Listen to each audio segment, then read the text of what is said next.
அனைவருக்கும் வணக்கம். இன்று நாம் காணவிருக்கும் கோவில் திரு பூரிமரத்தார் கோவில், திரு பூரிமர முனீஸ்வரர் ஆலயம். இது சென்னை போரூரை அடுத்த காட்டுப்பாக்கம் மற்றும் கும்ளஞ்சாவடி இடையே அமைந்துள்ளது. வழிநெடுகிலும் ஆயிரக்கணக்கான எலுமிச்சை பழங்களும் மற்றும் நூற்றுக்கணக்கான பூசணிக்காகவும் சிதறியிருக்கும் அமாவாசை அன்று. முனி என்றாலே காவல் தெய்வம் என்று அர்த்தம். மக்கள் தங்கள் வாகனங்கள் விபத்துகளிலிருந்து காத்துக்கொள்ள எலுமிச்சை பழத்தை காவாக கொடுத்து தன் வாகனம் விபத்து ஏற்படாத வண்ணம் முனியிடம் வேண்டுவார்கள். இது தமிழ் கிராம கலாச்சாரத்தில் இன்றியமையாத ஒன்றாக உள்ளது.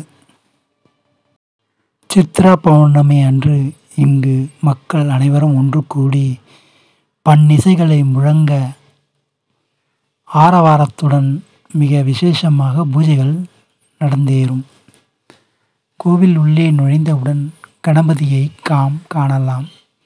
பின்பு அக்காலத்தில் சுடுகாடு அருகே உள்ள பேய்களை கட்டுப்படுத்துவதற்காக முனிக்கோவில் உருவாக்கப்பட்டது என்று நினைக்கின்றேன். இங்கு பால்முனி, பூசமுனி, சங்கிலிமுனி, இரத்தமுனி, பாடிகார்டு முனி, கருப்பு முனி என பல வகையான முனிகளின் சிலைகளும் மற்றும் சுதை சிற்பங்களும் ஆங்காங்கே காணப்படுகின்றது.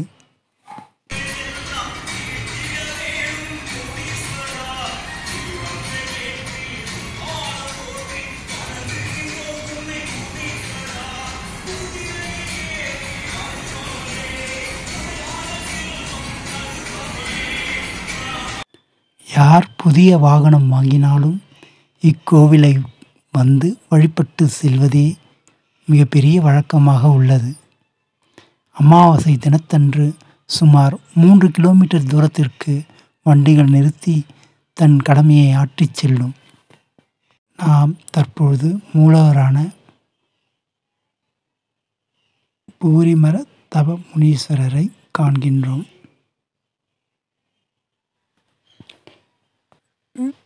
வெளியே வந்தவுடன் மீண்டும் சுதை சிற்பங்கள் அனைத்து முனிகளும் காணலாம். அங்கே ஒரு பாவை விளக்கு, உண்மையான பெண் நிற்பது போன்று ஒரு தோற்றத்தை அளிக்கக்கூடிய பாவை விளக்கு அலங்காரம் மனதை கவரும். இந்த அழகிய பாவை விளக்கை கண்டவுடன் அதன் அருகே உள்ள இஷ்ட தேவதைகள் காவல் தெய்வங்களாக இருப்பதையும் நாம் காணலாம். உட்புற ஸ்தல வரலாறு சுதை சிற்பங்களை நாம் காணலாம். பல முனிகள் இங்கு வீற்றிருப்பார்கள்.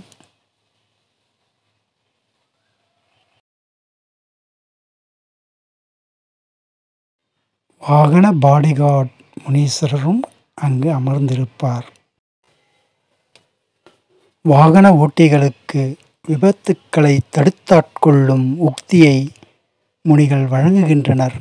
அவர்களை வணங்கி அவ்வுக்தியை கடைபிடித்து நாம் விபத்திலிருந்து உயிர்களை காப்பாற்றுவோம். அழகிய குளக்கரையும் இங்குண்டு. இப்படி அனைத்து முனிகளையும் ஒரு சேர பெற்றிருக்கும் பூரிமர திருக்கோவிலில் ஐயனார் என அழைக்கப்படும் மதுரவீர சாமி, விடாது கருப்பு என அமர்ந்திருக்கும் வீரரும் இங்குண்டு. காவல் தெய்வங்களின் ஆசையுடன் நாம் விபத்தின்றி வாழ்வோமாக. நன்றி, வணக்கம்.